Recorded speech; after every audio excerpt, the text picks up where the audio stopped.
Mulheres de Areia. Eu tô de volta. Vale a pena ver de novo as inesquecíveis gêmeas Ruth e Raquel. A cara pode ser igual, mas o coração é muito diferente. Personagens marcantes de um grande sucesso. Você nunca suportou nós sermos iguais, né? Iguais? Só na cara, né? Porque você é uma boba, uma acomodada, não sabe o que quer. Eu sei muito bem o que eu quero da minha vida.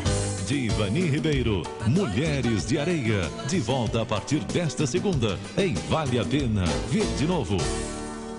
Dor compartilhada é dor aliviada. Esta semana, a série Sagrado quer saber de que forma a religião entende o sofrimento humano. O sofrimento pode nos afetar de forma psicológica ou física, mas sempre altera nossa forma de enxergar a vida. Para o islamismo, qual é a origem do sofrimento? A origem do sofrimento, de acordo com a religião islâmica, basicamente é o afastamento da pessoa de Deus. Nós temos várias adversidades, nós temos muitos momentos tristes, porém o prolongamento desses momentos tristes, dessas dores, é que geram a angústia, geram o sofrimento. E a aproximação, a proximidade de Deus é a cura disso. E o afastamento de Deus é a causa, é a origem de todo o sofrimento da pessoa nessa vida, porque ela não consegue aceitar mais as dores, ela não consegue aceitar as adversidades. É comum que uma pessoa que passe por um sofrimento muito grande se pergunte o que fez para merecer tamanha dor. Um dos principais papéis da fé é dar amparo aos que sofrem. De que maneira a fé no Islã conforta os fiéis que passam por dificuldades? A religião islâmica mostra para a pessoa que está passando por uma adversidade, por um sofrimento, que a origem desse sofrimento pode ser por duas questões. Ou uma consequência de um ato errado que ela praticou, ou um teste que Deus mandou para ela para lapidá-la, para aumentar a sua fé. Deus no Alcorão Sagrado, ele diz: imaginam as pessoas que elas dirão, creio em Deus, e elas não serão testadas? Todos foram testados, todos serão testados, todos somos testados todos os dias.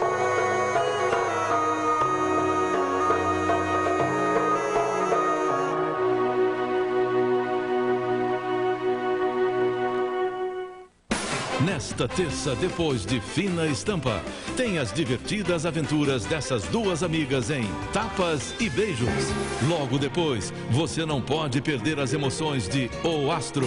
E ainda, Caco Barcelos e sua equipe mostram o drama de quem precisa ser atendido nos hospitais do Sistema Único de Saúde. Profissão Repórter.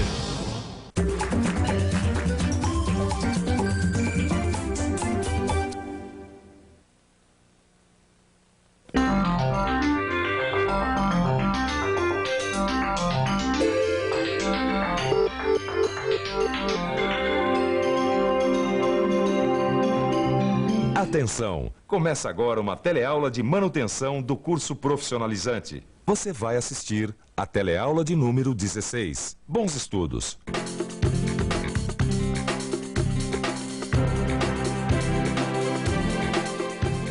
Na última teleaula, a gente teve a oportunidade de ver como se faz uma desmontagem de um conjunto mecânico. Mas tudo que é desmontado tem que ser montado novamente, certo? Da mesma maneira que a desmontagem exige uma série de procedimentos, com a montagem também acontece a mesma coisa. Mas que procedimentos são esses? Como fazer para montar um conjunto mecânico? Bom, como você já deve ter percebido, a montagem de conjuntos mecânicos é justamente o tema da teleaula de hoje. Hoje você vai ver as principais recomendações para a montagem. Vai ver também o que é uma montagem peça a peça. E por fim, você vai saber como é uma montagem em série. Ô Tito, vem cá. Oi, vem dar uma olhadinha aqui, que beleza. Poxa, ficou uma joia, hein, meu querido? Pena que você esqueceu duas peças. Mas não é possível. O conjunto mecânico tá todo montadinho. É, aparentemente o conjunto mecânico está todo montado. Só que sobraram duas peças, Caio. Eu já sei o que aconteceu. Eu montei o conjunto mecânico inteirinho, mas eu desprezei o croquis. Isso já viu, né? Aí, quem monta desprezando o croquis, quebra a cara. É isso mesmo, o Caio está certo. Pena que ele só se deu conta disso depois de ter feito o trabalho. Por isso, é muito importante que você tenha um croquis à mão sempre que for montar um conjunto mecânico. Afinal, no croquis estão definidas todas as posições dos componentes do conjunto mecânico. É um verdadeiro mapa do conjunto mecânico. Aqui estão todos os componentes e as posições em que eles devem ser montados. Eu que já tenho uma boa experiência nessa área, sempre consulto o croquis. Por isso, posso afirmar sem medo de errar. Quando eu monto um conjunto mecânico, nunca sobra peça. E já que nós estamos falando de montagem, além de consultar o croquis, o que mais devemos fazer? Antes de começarmos a montagem propriamente dita, vamos procurar entendê-la melhor. A montagem tem por objetivo maior a construção de um todo. Um todo que é constituído por uma série de elementos que são fabricados separadamente, como esses elementos aqui. Eles foram construídos em separado, mas devem atuar em conjunto, interligados uns aos outros. E a partir dessa união, que eles vão acabar formando o todo, que no nosso caso é o próprio conjunto mecânico. Bom, por isso, não adianta simplesmente ir encaixando, montando, ligando um elemento ao outro sem nenhum critério. Para que eles se transformem num conjunto mecânico, esses elementos devem ser colocados em uma sequência correta. Isso é, eles devem ser montados a partir de uma sequência lógica. É por isso que a montagem de conjuntos mecânicos exige a aplicação de uma série de técnicas e cuidados por parte do mecânico de manutenção. É o que a gente vai ver a partir de agora. A primeira coisa que o mecânico de manutenção deve fazer quando for montar um conjunto mecânico é seguir, caso exista, as especificações dos fabricantes dos componentes.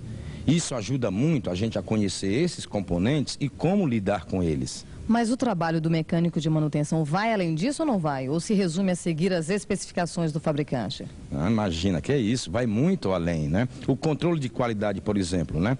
Sejam de peças novas ou recondicionadas, é outra obrigação muito importante do mecânico de manutenção. Controle de qualidade? Como assim? Olha, por exemplo, essa peça aqui, se você reparar bem, ela tem uma falha, né? Os dentes estão gastos. E se a gente utilizar uma peça nesse estado, é claro que o conjunto vai ter problemas. Por isso, conferir a qualidade das peças que serão utilizadas na montagem do conjunto mecânico é tarefa do mecânico de manutenção. Além de problemas como esse, o que mais o mecânico de manutenção deve fazer para garantir o controle de qualidade? A peça pode estar fora das dimensões corretas, ou ser apenas uma peça parecida com a que se precisa, e não a peça exata. Qualquer um desses casos, se essa peça for colocada na montagem de um conjunto mecânico, poderá produzir falhas e danos em outros componentes. Quer dizer, de repente você desmonta uma máquina para consertá-la, mas ao montá-la usa peças inadequadas. E isso pode acabar danificando ainda mais aquilo que era para ser arrumado. Não é isso, Francisco? Exatamente. Por isso, existe uma série de procedimentos que devem ser adotados quando a gente for montar algum conjunto mecânico. Agora sim, Tito. Já errei uma vez, não vou errar de novo. É isso aí. Ó, o conjunto mecânico está todo desmontado. Agora vamos remontar. Qual é o primeiro passo, hein? Bom, o primeiro passo, Caio, é verificar se todos os elementos que vão ser montados no conjunto, assim como o ferramental, se estão perfeitamente limpos. Isso pode ficar tranquilo. Eu mesmo limpei tudo. Então vamos examinar os elementos que serão montados. Isso para a gente poder ter uma ideia exata a respeito das operações que serão executadas. E o manual e o croquis? A gente não vai consultar? Se eles existirem, é claro que sim, Caio. Esse conjunto mecânico, ele tem manual? Tá aqui, ó. Veja, Caio, a partir desse manual, dá pra gente montar o conjunto mecânico sem problema nenhum. Ó, está tudo aqui, ó. Peraí, e no caso de não existirem manuais de montagem, hein? Também não tem erro não, Caio. Aí então você deve examinar, em primeiro lugar, a ordem de colocação das diferentes peças, antes de começar a montagem propriamente dita. Outra coisa importante, verifique se nos diferentes elementos mecânicos há marcações de referência. Peraí, marca de referência? Quer ver de perto?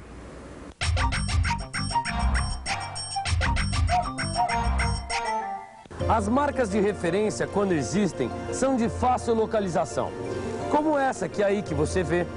Quando houver, não tem segredo. É só fazer a montagem segundo as referências existentes. Ó, Tito, não tem nada que eu tenha feito aqui que eu tenha feito certo, né? Que isso, Caio, não se preocupa não. Essa proteção que você fez aqui nos elementos, ó, tá parabéns, meu querido.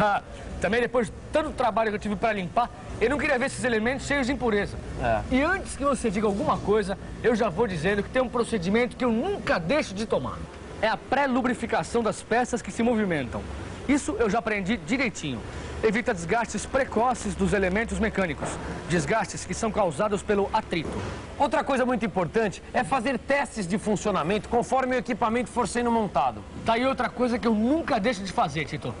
Afinal de contas, são os testes de funcionamento que me dizem se há folgas entre os elementos e se eles estão dimensionalmente corretos e colocados nas posições certas.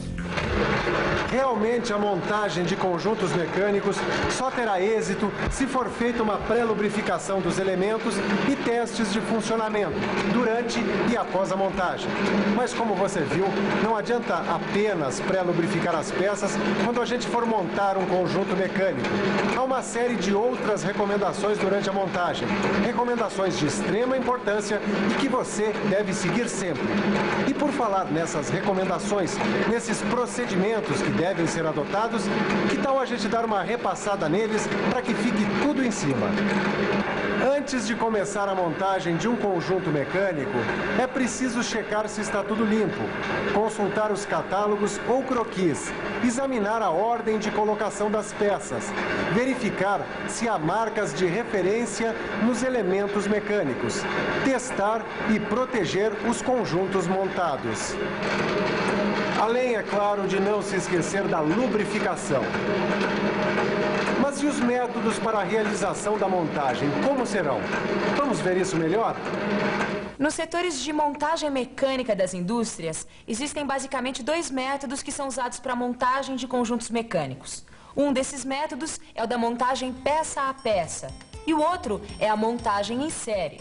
Mas como serão esses métodos, o peça a peça e o em série? Vamos ver? Montagem peça a peça e montagem em série. Como é que é isso, hein, Tito? Bom, Caio, para começo de conversa, a montagem peça a peça é realizada numa bancada. Como essa bomba de engrenagem que a gente está montando aqui, ó. Dá uma olhada nesse desenho aqui, ó. Essa figura mostra a sequência de operações que devem ser realizadas para montar essa bomba. Como a maioria das peças já está ajustada, a montagem em si limita-se a juntar as peças de uma maneira ordenada. Tá bom, e depois disso, como é que eu vou saber se está certo? Bom, aí entra em campo o controle de funcionamento, que vai indicar se é preciso fazer correções ou não. Tudo bem. Esse é o método de montagem peça a peça. Agora, como é que é o método de montagem em série, hein? Bom, dá uma olhada nessa figura aqui, Caio, ó. Ela mostra pra gente a sequência de operações que são realizadas para montagens em série de bombas de engrenagens, que é muito utilizada numa linha de produção. Até aqui tudo bem, afinal de contas, com o manual de instrução ou com esquema de montagem, fica realmente tudo mais fácil.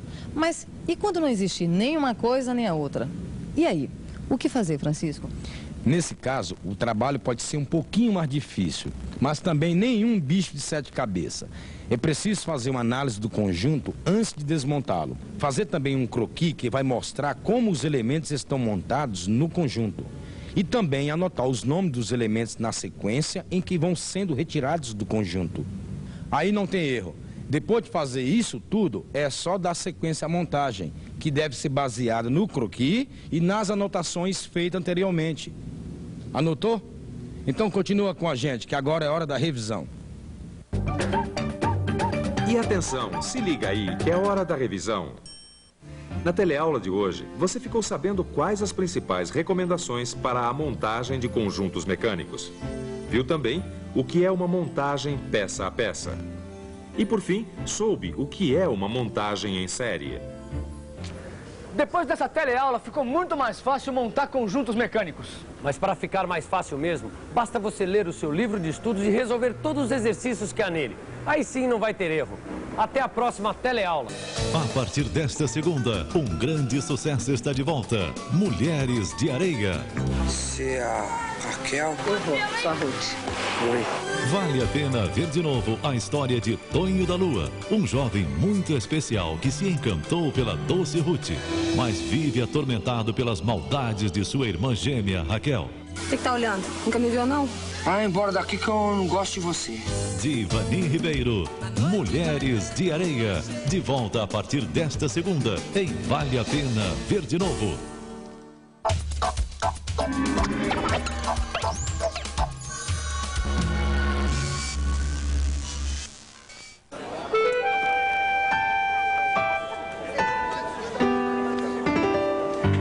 seu Pedro tá certo. Se eu não estudar para ter uma profissão, o que vai ser do meu futuro? Eu terminei a escola, mas só consegui esse emprego na transportadora. Eu não quero passar a minha vida assim, carregando e descarregando o caminhão. Tá certo que é melhor do que não ter emprego nenhum. Tem tanta gente desempregada, né? Mas eu também não tenho garantia nenhuma. Amanhã eu posso estar desempregado. A minha única garantia é me formar numa profissão. Mas qual? E onde eu vou arranjar tempo e dinheiro para estudar? Eu não posso parar de trabalhar. E a minha mãe depende do meu salário.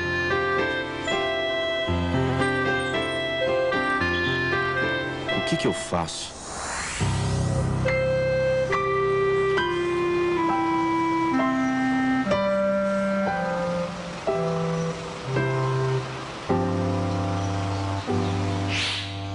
Não entendo porque eu tenho que esperar terminar o ensino médio para procurar trabalho. Esperar até o fim do ano que vem. Eu preciso trabalhar logo. O pior é que tá cada vez mais difícil conseguir um emprego. A Paulinha tá sem trabalhar há 6 meses. Mas também ela não tem uma profissão, né? Atira pra tudo quanto é lado. Já foi empacotadora de loja, recepcionista de consultório médico, caixa de supermercado. O pior é que isso pode acontecer comigo também. O que eu sei fazer? Nada. Eu preciso ter uma profissão. Eu tenho que fazer alguma coisa. Me preparar para quando chegar a hora de encarar o mercado de trabalho. Mas o que eu faço?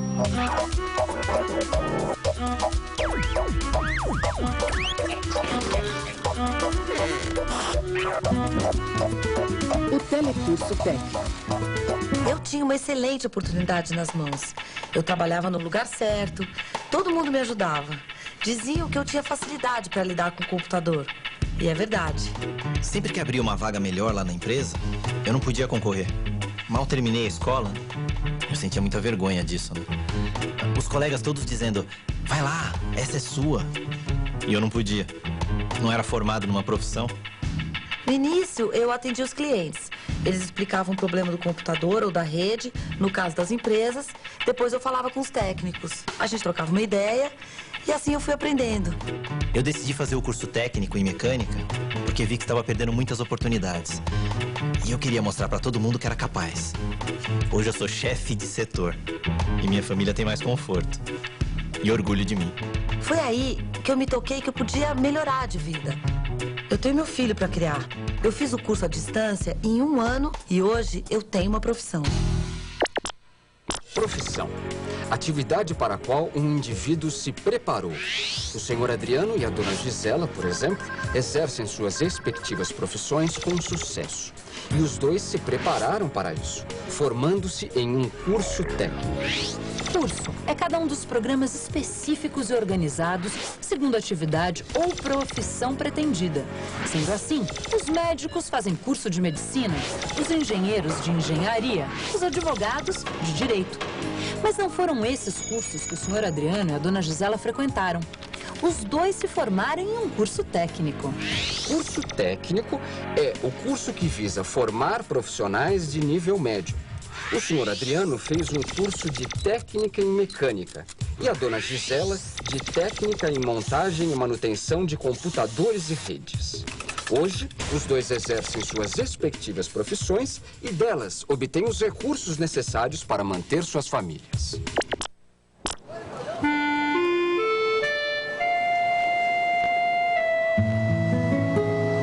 Tem um colega meu que fez um curso técnico. Saiu formado como técnico em administração. Conseguiu um emprego logo. Hoje trabalha na área de compras de uma indústria farmacêutica na Zona Oeste. Tá ganhando bem. Tá até falando em casamento. Eu tô fora de casamento, mas eu tô interessado em descobrir que curso técnico que eu posso fazer. Eu acho que tem muitos por aí. Tem que ser um curso que não me atrapalhe a escola. Eu tenho que me informar. Mas eu trabalho, não tenho muito tempo para estudar.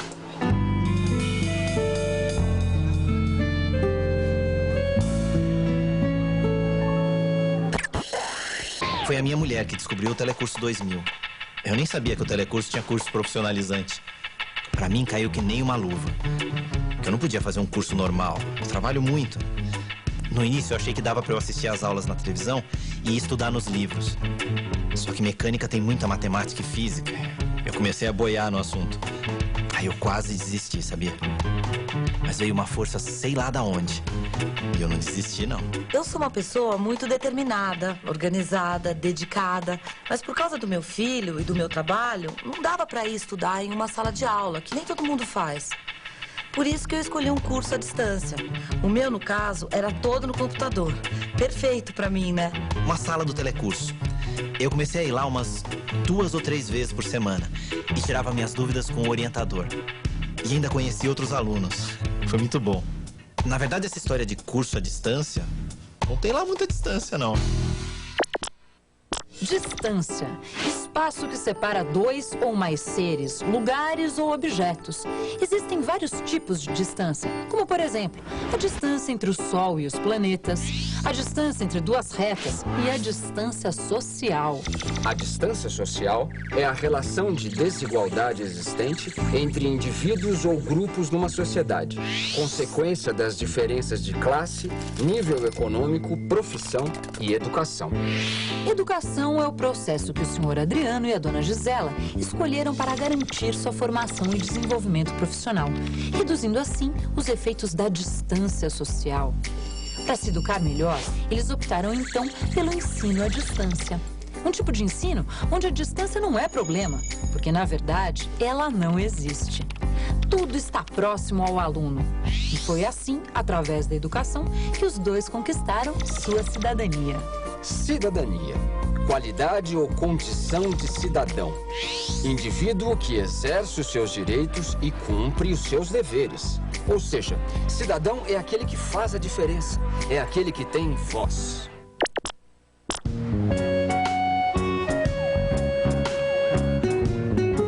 Um curso técnico à distância. Mas será que existe um?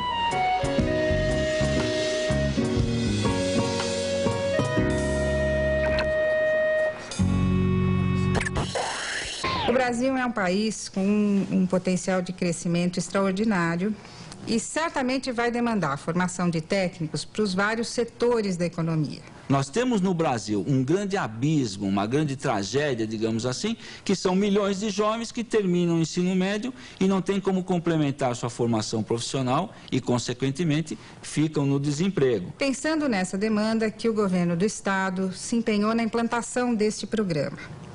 Esse programa aliou a experiência de 2 grandes instituições. Por um lado, o Centro Paula Souza, que acumula 37 anos de experiência formando técnicos e tecnólogos no estado de São Paulo, e a Fundação Roberto Marinho, com o programa Telecurso 2000. O Telecurso, há mais de 30 anos, vem possibilitando que milhões de brasileiros regressem à cidadania, à vida social plena, por meio da educação. Aliando essas 2 experiências, certamente o resultado vai ser fantástico. Eu poderia dizer para vocês que esse é um casamento que tem tudo para dar certo. Nós estamos criando um projeto que realmente é uma nova oportunidade de estudo e de formação profissional para milhões e milhões de jovens brasileiros que terminam o ensino médio e não têm como ter acesso à universidade nem ao trabalho. Só no ano de 2006, procuraram o Centro Paula Souza, se inscreveram nos nossos processos de seleção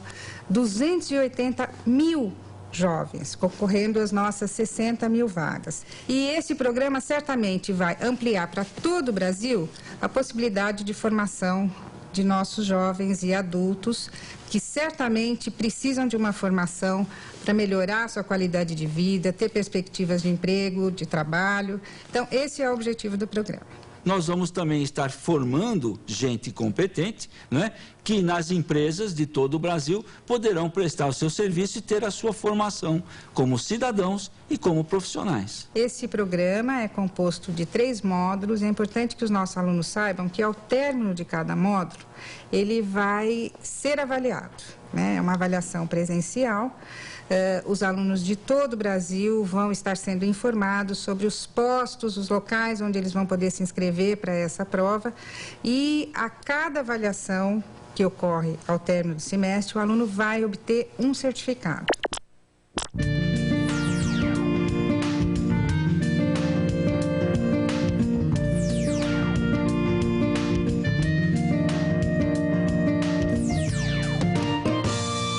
Telecurso Tec, um programa de educação da Fundação Roberto Marinho e do Governo do Estado de São Paulo.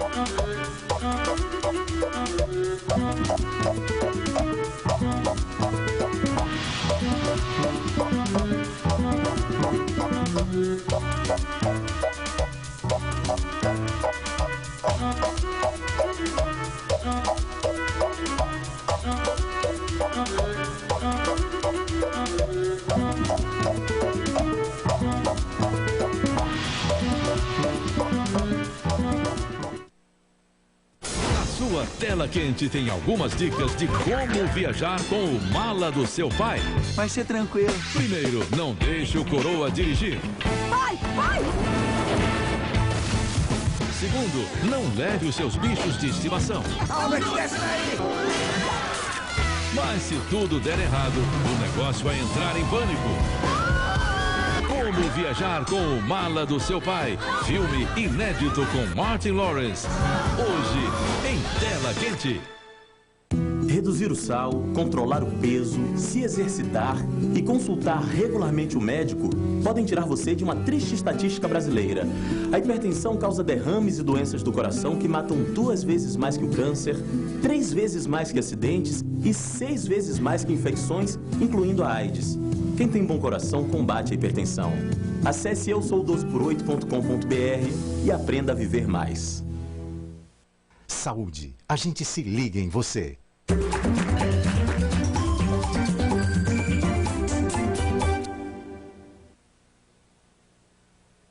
Atenção! Começa agora uma teleaula de História do Ensino Médio. Você vai assistir a teleaula de número 37. Bons estudos! Tempo de unidade e de conquista. Esse é o nome da unidade 5 do curso de História do Telecurso que se inicia agora. Nesta e nas próximas teleaulas, veremos como o século XIX caracterizou-se pelos esforços de construção da unidade e da identidade nacionais a partir das experiências ocorridas no Brasil e na Europa, especialmente em países que se unificaram na época, como a Itália e a Alemanha. No caso do Brasil, o desafio foi o de manter a integridade da ex-colônia portuguesa e, ao mesmo tempo, forjar uma nação em meio a conflitos que questionavam tanto o modelo político quanto a ordem escravista.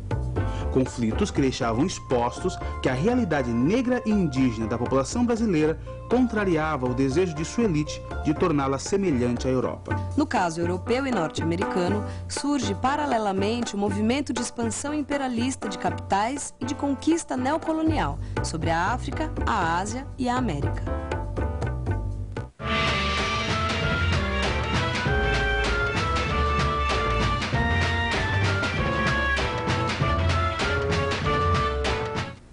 Em 1823, um ano depois da proclamação da nossa independência, um observador estrangeiro escreveu as seguintes anotações sobre o Brasil.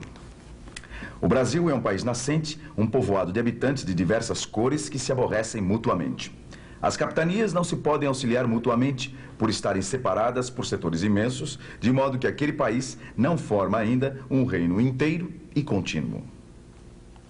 Dá para perceber por esse texto aqui as inúmeras e enormes dificuldades que a antiga colônia portuguesa teria agora para se firmar como nação. Na teleaula de hoje, nós vamos ver como o governo imperial conseguiu derrotar as rebeliões das províncias e preservar a integridade do território brasileiro. Vamos entender como foram reprimidos os vários movimentos separatistas da primeira metade do século XIX.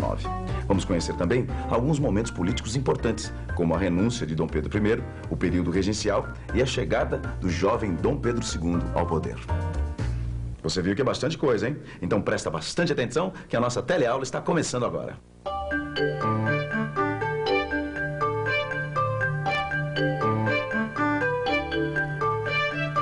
Nós estamos no coração econômico de São Paulo. É por isso que aqui está tão movimentado. Agora eu quero que você preste atenção numa coisa. Olha só essa placa ali. Está escrito Frei Caneca. O que será que as pessoas sabem sobre este nome? Quem foi esse tal de Frei Caneca? Não sei. Aí já não sei te dizer. Ele foi um frei, Pelo nome Frei, membro da igreja, né? Foi um religioso da época da colonização do Brasil. Quem será esse Frei Caneca e o que será que ele fez para virar nome de rua? Ô Vicente, então isso aqui era o Frei Caneca? Ele mesmo. E olha só que interessante que eu descobri nesse livro. O nome verdadeiro do Frei Caneca era Frei Joaquim do Amor Divino Rabelo. E ele foi um dos principais líderes da Confederação do Equador. Confederação do Equador, tá aí. Nunca ouvi falar sobre isso, não. Oi, por favor, você já ouviu falar na Confederação do Equador? Não. Não. E na independência do Brasil? Óbvio, né? Aí já é brincadeira, já, claro. Já. Pois é, todo brasileiro já ouviu falar na independência do Brasil, não é mesmo? Mas pouca gente conhece a Confederação do Equador. Acontece que essas duas coisas estão bastante ligadas. A Confederação do Equador foi um dos movimentos separatistas que ocorreram no Brasil logo após os primeiros anos da independência. As províncias que formavam a Confederação do Equador queriam se separar do Império e formar uma república. Segui, ó brasileiros, o exemplo dos bravos habitantes da Zona Tórrida. Imitai os valentes das províncias, que vão estabelecer seu governo debaixo do melhor dos sistemas, o representativo. Este é um pequeno trecho do manifesto do pernambucano Manuel de Carvalho Paz de Andrade. Ele está conclamando outras províncias a seguirem o exemplo do Nordeste, que ele chama de Zona Tórrida. Esse manifesto foi escrito no ano de 1824. Julho de 1824. As províncias do Ceará, Rio Grande do Norte, Paraíba e Pernambuco haviam formado a Confederação do Equador. Inspirados no movimento de 1817, os revolucionários nordestinos querem separar a sua região do resto do Império. A ideia é implantar o regime republicano. A repressão do governo imperial é violenta. Os principais chefes da Confederação são condenados à morte. Movimentos separatistas surgem em outras regiões do país. Nos anos que se seguem à independência, cresce o perigo de desintegração do território brasileiro. Bom, agora todo mundo já sabe por que Frei Caneca é nome de rua. É que ele esteve envolvido com a Confederação do Equador. Frei Caneca criticava o governo de Dom Pedro I. Ele considerava a Constituição Imperial autoritária e centralizadora. Autoritária porque havia dado um poder excessivo ao imperador. Centralizadora porque havia negado autonomia às províncias, tornando-as dependentes do poder central. Afirmava Frei Caneca que para os pernambucanos a opressão e a exploração continuavam, só que não vinham mais de Portugal, e sim do Rio de Janeiro, que ele chamava de Nova Lisboa. Para os revolucionários da Confederação do Equador, a independência ainda não havia chegado. Independência para eles significava República Federativa, conforme o modelo norte-americano. Sabe o que isso significava? Significava um país governado por um presidente eleito por mandato determinado. E também liberdade de organização das províncias. Presidente eleito, por que a nossa independência não foi assim? Por que, Vicente, o Brasil independente era uma monarquia? Isso eu não consigo entender. Eu acho que a resposta está aqui, ó. O imperador. Peraí, como assim o imperador? Não, você tem que lembrar, Gil, que nessa época a figura do imperador era conhecida em todas as regiões do país, não é? Ai, claro. A figura do imperador devia ser uma espécie de garantia de que o território brasileiro não ia se dividir. Exatamente. E você tem que lembrar que a América Espanhola independente era republicana e dividida, e isso assustava a elite política brasileira. Então, desde as chamadas guerras da independência, que a preocupação em preservar o território era muito grande. Sim, mas agora você deve estar se perguntando, mas a independência brasileira não foi feita sem derramamento de sangue? Não foi bem assim, não. O processo de independência não foi tranquilo, como muita gente pensa. No Pará, no Maranhão e principalmente na Bahia, as tropas portuguesas resolveram não aceitar a independência proclamada por Dom Pedro I. Foram então contratados oficiais estrangeiros para comandar o exército brasileiro, que impôs às províncias a aceitação da independência e manteve a unidade territorial do Império.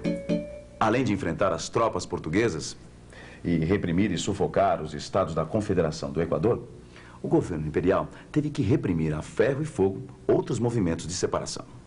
1825. A província cisplatina, no extremo sul, proclama sua independência do Império Brasileiro com o intuito de se incorporar às Províncias Unidas do Rio da Prata, futura Argentina. A guerra dura 3 anos e a Cisplatina se torna um país independente com o nome de República Oriental do Uruguai. A derrota na Cisplatina aumenta a crise financeira do Império e o descontentamento dos brasileiros contra o imperador. Crescia a insatisfação com os privilégios dispensados aos interesses portugueses no Brasil, principalmente no comércio interno. Os proprietários de terra e escravos ficam muito preocupados com o acordo que Dom Pedro faz com os ingleses, se comprometendo a acabar com o tráfico de escravos para o Brasil. O imperador perde o apoio militar e político e, em 7 de abril de 1831, ele renuncia ao trono brasileiro. O trono passa a ser do filho do imperador, um menino de apenas 5 anos de idade, que também se chama Pedro. Dom Pedro I deixa seu filho entregue aos cuidados de José Bonifácio. Feito isso, volta para a Europa, onde morre em 1834. Ô Vicente, eu estava pensando numa coisa. Como uma criança de 5 anos podia ser imperador e governar o Brasil? Não, é claro que não podia, né? Então o que eles fizeram? Seguiram a lei, Gil. Mas que lei, Vicente? Que lei? A Constituição de 1824. Olha, desse assunto eu entendo, presta atenção. O negócio é o seguinte, enquanto o imperador fosse menor de idade, o país ia ser governado por uma regência que inicialmente era composta por 3 pessoas. E que a partir de 1834 se transformou numa regência una, ou seja, uma pessoa só na regência. E assim o país foi governado até 1840, quando o jovem Dom Pedro assumiu o trono com apenas 14 anos. 14 anos? 14 anos. As mudanças foram grandes, não é? Em vez de um país governado por um imperador todo-poderoso, nós tínhamos agora um país governado por regentes, que tinham a sua autoridade muitas vezes contestada. Para muitos, era a oportunidade de se proclamar a república. Para outros, era a chance das províncias terem muito mais autonomia. Aliás, um fantasma começava a rondar o jovem país. O perigo da rebelião social e da desintegração territorial. 1831, 1832. Só no Rio de Janeiro estouram 5 levantes populares protestando contra os altos preços dos alimentos. As forças militares da capital reagem com violência e as revoltas são sufocadas. Nas outras regiões do país, de norte a sul, também pipocam conflitos. O exército imperial, desorganizado e mal equipado, não merece a confiança do governo. A saída é criar a Guarda Nacional, incumbida de manter a ordem no município onde fosse formada. E não faltam revoltas para combater. 1835 a 1840, a cabanagem estoura no Pará. 1837 a 1838, a sabinada estoura na Bahia. 1838 a 1840, no Maranhão, acontece a balaiada. 1835 a 1845, a Revolução Farroupilha, ou Guerra dos Farrapos, estoura em Santa Catarina e no Rio Grande do Sul. Essas são as principais revoltas que explodem nas províncias durante a regência. Os motivos que provocam esses movimentos variam de região para região. Brigas políticas locais, descontentamento com a situação social, defesa de ideias republicanas. As notícias que chegam dessas províncias são preocupantes.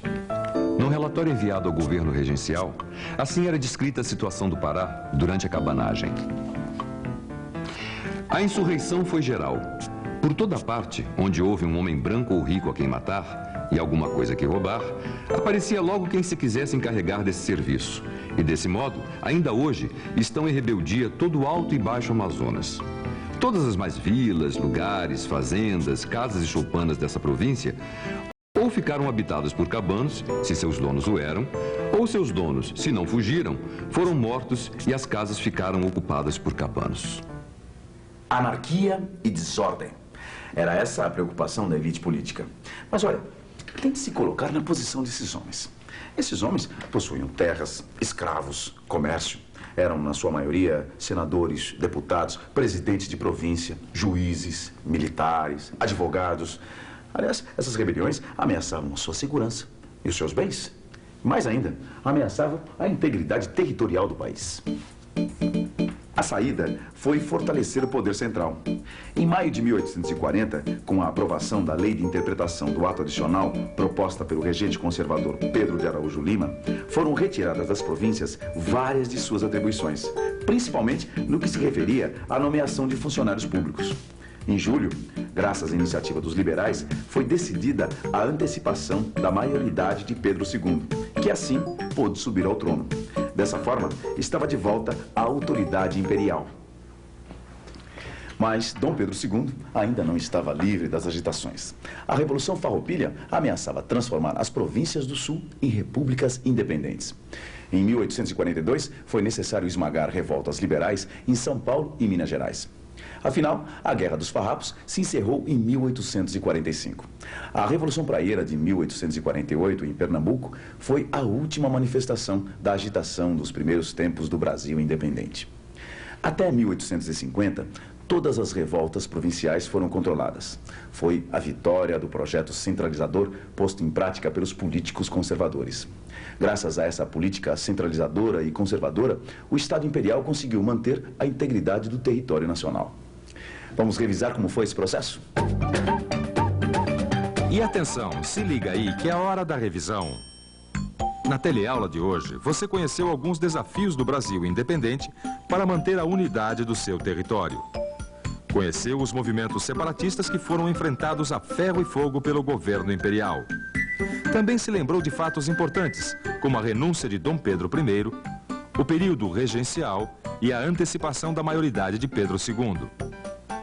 Você também viu que a saída para acabar com as rebeliões e manter a unidade do território foi a centralização do poder imperial. Na próxima teleaula, vamos examinar outros desafios que se colocavam para a jovem nação brasileira. Um desses desafios era o de definir o povo brasileiro. Quem faria parte da sociedade e quem ficaria fora dela?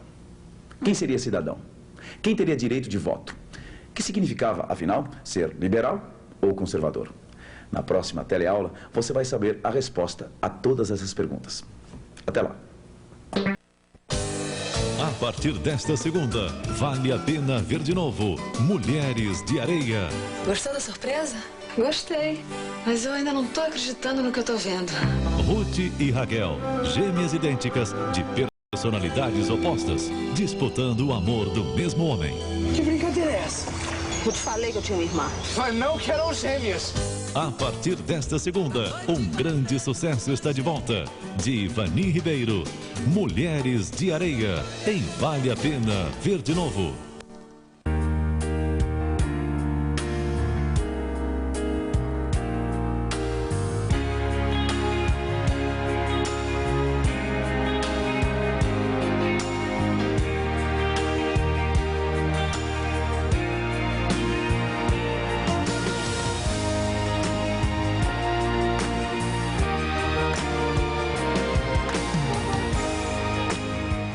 Direitos da criança. A gente se liga em você.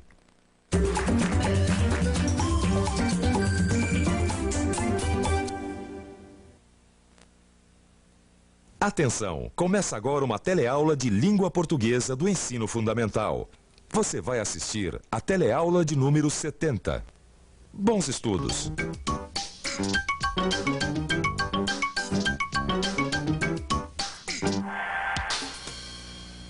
O senhor está bom?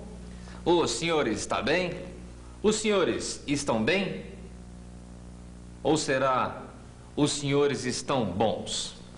E agora, hein? Qual será o predicativo? Qual será o adjunto adverbial de modo? E você aí, também ficou na dúvida? Pois então, não perca a teleaula de hoje. Na teleaula de hoje, você vai aprender um pouco mais sobre o predicado nominal, sabendo como distinguir o predicativo do adjunto adverbial de modo. Vai conhecer algumas palavras novas e ainda vai acompanhar a segunda parte da história do Eustáquio, o entregador que bateu o carro. Nossa teleaula, a segunda desse módulo, já está no ar.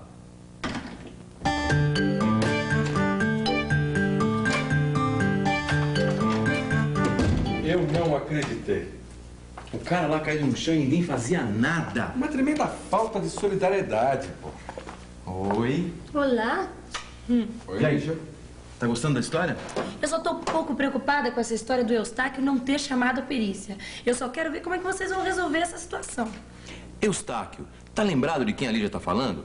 Do personagem da história que a gente começou a escrever na última teleaula. Tudo começou quando Murilo, atravessando um farol vermelho, bateu na Kombi do Eustáquio. O entregador, preocupado, sugeriu que chamassem a perícia. Murilo convenceu-o do contrário. Sugeriu que seu Michel, que apareceu para ver o acidente, fosse testemunha e se ofereceu para pagar o conserto da Kombi.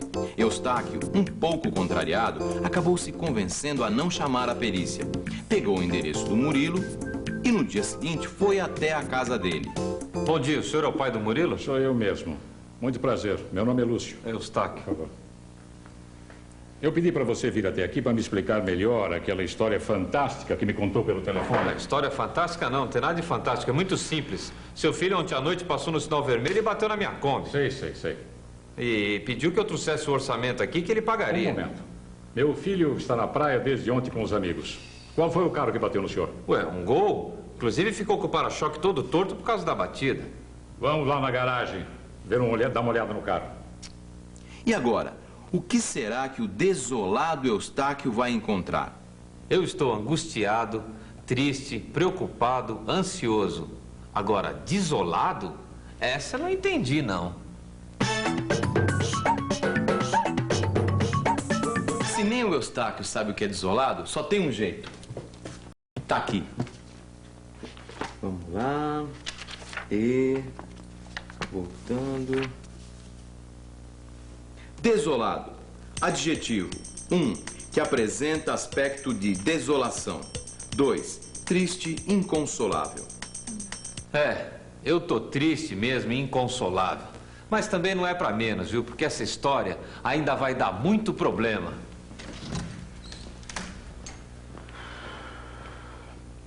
E então?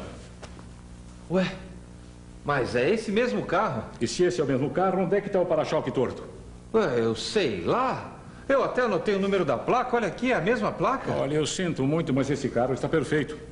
Logo depois que você falou comigo, eu chamei meu filho na praia. Ele me disse que saiu de casa de carro, voltou na hora do almoço e não aconteceu nada. Eu acho que você está enganado. Não, enganado como? Eu tenho até uma testemunha, o seu Michel lá da loja Rose. Ele, inclusive, escutou o seu filho pedindo para que a gente não chamasse a perícia. Eu acho que está ocorrendo alguma confusão. Bem... então o único jeito é eu ligar para ele, né? Será que eu posso telefonar pro seu filho? Fique à vontade. O número do celular está lá em cima, na sala, perto do telefone. Eu vou ligar. Esse para-choque... sei não. Bem, meu filho sabe a força dos meus tapas e não iria mentir para mim. Eu mataria esse menino. Como o pai do Murilo pode duvidar? A placa é a mesma. É isso aí. O Eustáquio não está enganado, não. O seu Lúcio é que está muito enganado. Ou será que vocês dois estão enganados, hein? Como é que vocês podem ter tanta certeza sobre as placas? Eu não estou enganada. E você, Alencar, acha que está enganado? É claro que a Lígia e o Alencar não estão enganados. A placa é a mesma. A gente só criou essa situação em torno da palavra enganado para mostrar a diferença entre o predicativo e o adjunto adverbial de modo. O predicativo, como a gente já sabe, é o núcleo do predicado nominal. O predicativo pode ser representado por um adjetivo. E o adjunto adverbial pode ser representado pelo advérbio. O adjunto adverbial pode ser de modo, de tempo, de lugar, de um monte de coisas. O que a gente vai ver é que é muito comum confundir o predicativo com o adjunto adverbial de modo. E a gente vai ver como diferenciar um do outro. Vamos pensar um pouco? Vamos pensar um pouco. Muitas vezes, o predicativo é um adjetivo. O adjetivo concorda com o substantivo que ele determina. Então, o predicativo concorda com o sujeito em gênero, masculino ou feminino, e em número, singular ou plural.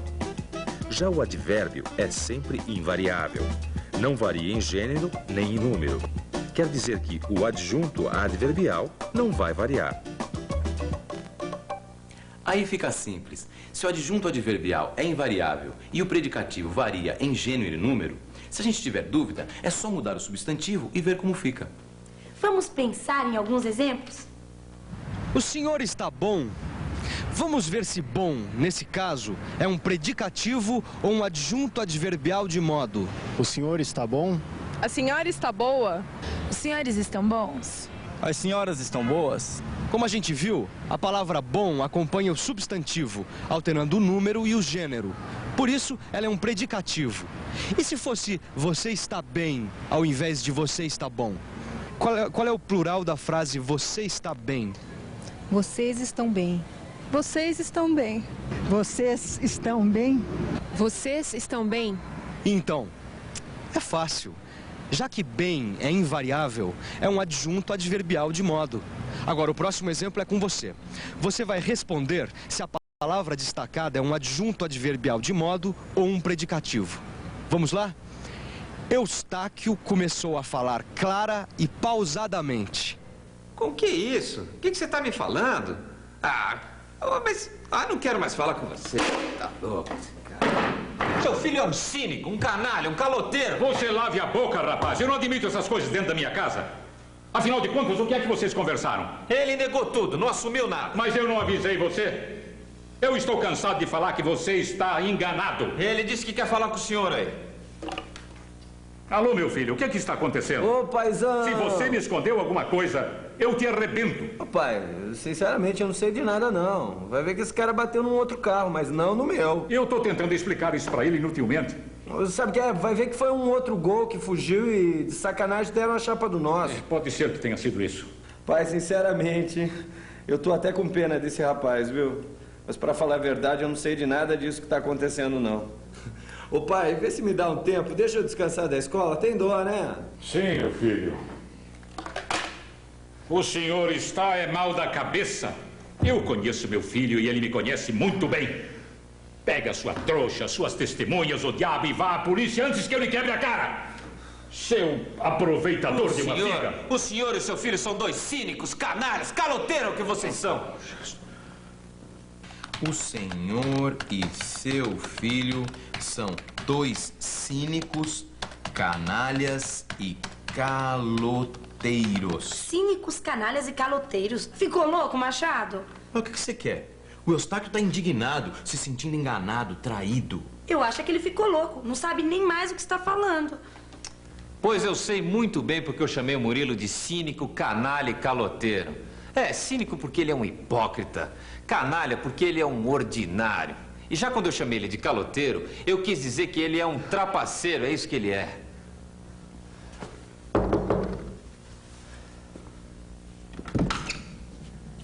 Você, rapaz, o que quer? Michel, como tem passado? Bem obrigado. O que deseja, rapaz? Seu Michel, o senhor se lembra daquele acidente que teve aí ontem, né? Pois é, seu Michel, aquilo tá virando um pesadelo pra mim, uma história de terror. Pois o senhor não imagina que o rapaz que bateu na minha Kombi, aquele filhinho de papai desgraçado, disse que não aconteceu nada. Que não houve acidente, que ele não tava lá. Que coisa feia. Olha, ele arrumou o carro, mentiu pro pai e foi pra praia. Agora o pai dele disse que eu viesse até aqui para que nós possamos ir até a polícia. Não, pera aí, filhinho. Não conta comigo para este, por favor. Eu não quero me meter com polícia. Não, eu não saber de nada. Mas seu Michel, ele até deixou o número da carteira de identidade com o senhor. Não deixou comigo nada. Não, faz favor. Com polícia eu tô fora. Seu Michel, mas por favor, a sua mulher até me disse... Não põe minha mulher no meio deste... Por favor, eu tô trabalhando. Faz favor, desculpe. Vai embora, menino, eu não posso atender. Mas seu Michel... Não. Será que ainda haveria solução? Solução. Muitas vezes a solução dos nossos problemas depende da ajuda de outras pessoas. A senhora costuma ajudar as pessoas? Costumo. Como? Dou esmola, ajudo em roupas, essas coisas. Quando uma pessoa pede ajuda pra mim, eu dou conselhos, faço o que eu acho certo fazer. Sempre tento fazer com que a pessoa faça o melhor pra ela. E você acha que hoje em dia as pessoas estão preocupadas em ajudar umas às outras? Não, as pessoas estão sendo muito egoístas, só pensam muito em si mesma e esquecem a parte dos outros. E o que você acha que a gente podia fazer para tornar esse mundo mais solidário? Não sei, é difícil, né, dizer, porque eu acho que as pessoas têm que ter uma consciência interior, né? E eu acho que isso vem de educação, de como a pessoa está sendo criada mesmo. Porque se a gente foi criada dessa forma, dificilmente a gente vai conseguir estar assustada numa situação como essa. Pode assustar, mas a gente vai ajudar.